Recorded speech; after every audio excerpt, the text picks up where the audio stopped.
Train strikes that could continue indefinitely.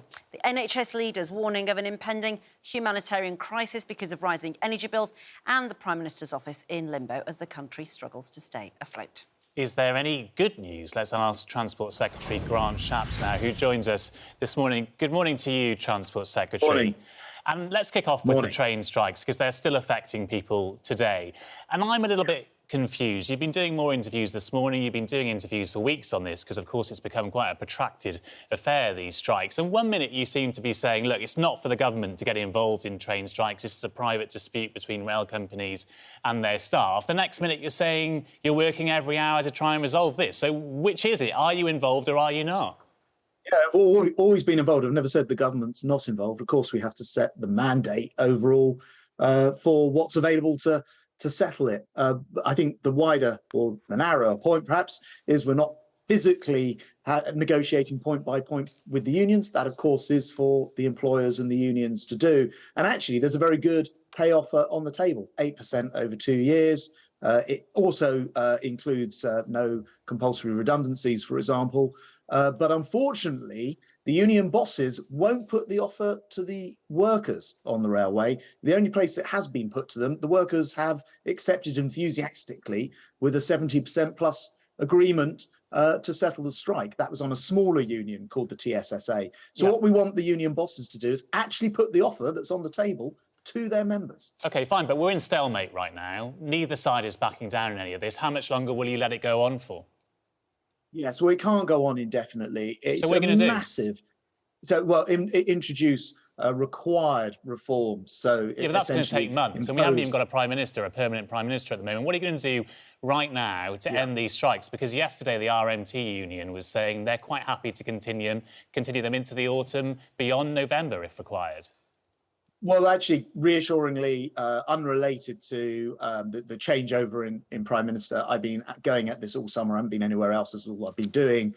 We have already moved forward on what's called a Section 188. It's a bit technical, but it's basically putting these changes in place, which are modernisations which any sensible railway would need to have in place. We need to recognise we're in the 21st century now. So, for example, Sundays are a very popular day to travel on the trains. It's a big increase in the amount of weekend leisure travel since coronavirus. And so we need to have contracts in place, which means that we have trains running on Sundays. At the moment, a lot of that's done through voluntary working. So very sensible, common sense changes that we're actually imposing. And I've moved ahead during this summer to ensure that this process of requiring this change has been put in place. It's interesting, isn't it? Because over the last couple of months, public support for the unions who are on strike has been increasing.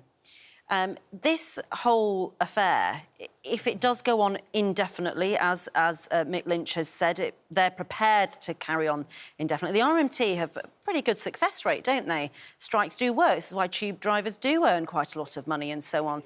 They're in it for the long haul, and the public appear to be on their side. This is going to backfire on the government, isn't it? The last polling I've seen on this is by the rail delivery group. So that's the train companies, and actually shows exactly the opposite. It shows that actually the public increasingly is fed up actually with the union bosses not putting the settlement to their members. So well, actually, I think the public... Just to be clear, sorry, there's an Ipsos poll from June that showed support at 35%, but then there's a Savanta Comres poll from just this week that says support has increased up to 48%. Yeah, so I probably we don't want to disappear into polls. We want to get the problem solved, but I would be wary of taking polls from different companies. They ask slightly different questions. The tracking polling that I've seen from the industry itself shows actually the public believe that given that the average railway worker earns £44,000, that's the median salary, the average train driver nearly £60,000 median salary, and everyone understands that we've got to balance what doctors and nurses and care workers who only earn 21,000 are paid. we do have to have a reasonable settlement in place. There is an 8% offer on the table. It does include no compulsory redundancies at Network Rail.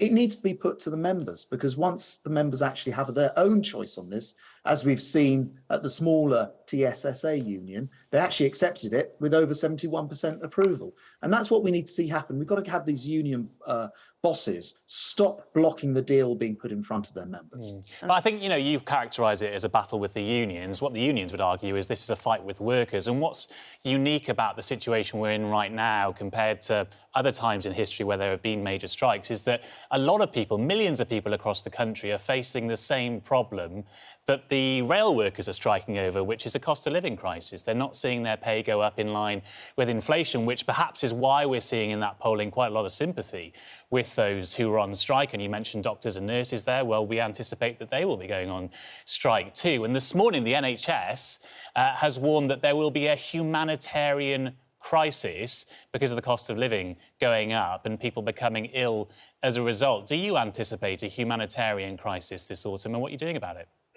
No. So, I mean, look, the previous Chancellor already put in £37 billion to help fight the cost of living increases, over £9 billion of which was for energy. And I note that both the leadership candidates say that they would be looking to do more. We must never forget that it doesn't change the impact it has on people, but the reason for this is Putin's evil invasion of Ukraine. We must remember that's a global problem that's coming from him, but that the British government has stepped up. For example, in October, every family in Britain will get £400 directly off their energy bill. Worse off families will get more still. And that's before what I suspect may well be more help coming under a new Prime Minister. Action has been taken. But, a lot of people are saying, what else is going to happen while we're in limbo with a new Prime Minister being selected? Sorry, as you say, it's a global crisis. Of course it is. The bills in France are not going up nearly half as fast as they are going up in the UK. Ed Vaizey, a Conservative peer, was making that point this morning on the programme. If France can do it, why can't the UK keep our bills down? Yeah, and also, I think it's worth also thinking about how we get our energy. Unfortunately, we're not massively exposed to Russia in quite the same way. So what we're exposed to is the international market. And I think it's a legitimate question to look at why other countries have lower bills and try to find ways to make sure our bills are lower as well. I'm sorry, just to be clear, at the moment, there's a Tory leadership contest going on. It's still going to go on for another couple of weeks.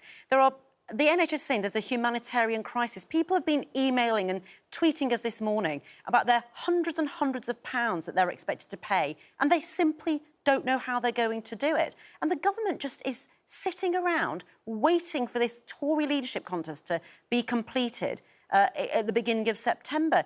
You're dropping the ball on this again. It's completely unacceptable, isn't it? Well, I was going to say, you're making it sound like it's a very long way off. It's only just over a couple of weeks. Yes, but I'm sorry, when people are texting in and saying they are panicking today about that, 2 weeks is a long time. There's school uniforms to be bought. There are bills to be saved for. Yeah. We've got the energy price cap coming up. I understand that.